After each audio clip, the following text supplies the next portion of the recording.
एक दिन वह पहुंच ही जाता है राफा के घर पर। घर में जाते ही उसकी नजर पड़ती है राफा की मदर एस्टर पर, जो कि बहुत ही ज्यादा खूबसूरत और अच्छी लग रही थी। और एस्टर ने एक बच्चे की मां होने के बावजूद अपने आप को सचमुच बहुत ही ज्यादा खूबसूरत और फिट रखा हुआ था। इसके बाद क्लाउड राफा को मैथ्स की एक प्रॉब्लम सॉल्व करने के लिए कहता है और खुद आ जाता है नीचे। दरअसल वह जानबूझ करके आया था नीचे ताकि राफा की मोम को देख सके, जो सोफे पर बैठी हुई एक मैगजीन पढ़ रही थी। अब काफी देर तक घूरने के बाद क्लाउड वापस चला जाता है राफा के पास। वहीं काफी देर तक राफा उस मैथ्स के प्रॉब्लम को सॉल्व नहीं कर पाया था। तब क्लाउड कहता है कि तुम्हारी मैथ्स बहुत ज्यादा वीक है, इसलिए मुझे डेली आना पड़ेगा।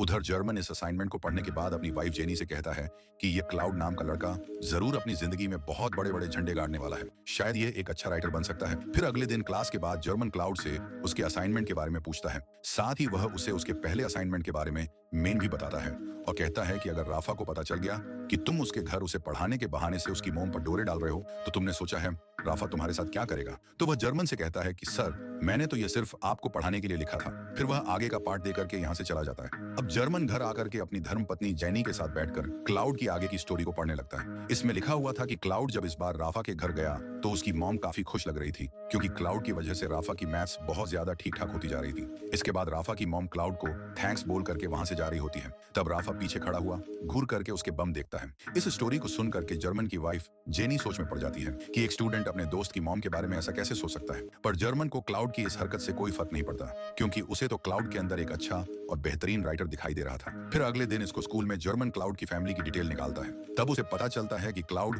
2 साल पहले ही अपनी फैमिली के साथ यहाँ पर शिफ्ट हुआ है। इससे जर्मन को लगने लगता है कि क्लाउड जरूर किसी गरीब फैमिली से बिलोंग करता है, इसलिए वह उसे राइटर बनाने के लिए उसकी हेल्प करता है और कुछ बुक देता है उसे पढ़ने के लिए। और क्लाउड भी जर्मन को इसके आगे का असाइनमेंट देकर के यहाँ से चला जाता है। फिर अगले सीन में हम देखते हैं कि क्लाउड जब अगली बार राफा के घर गया तो उसने राफा को देखा, जो अपने डेट के साथ बैठ करके टीवी देख रहा था।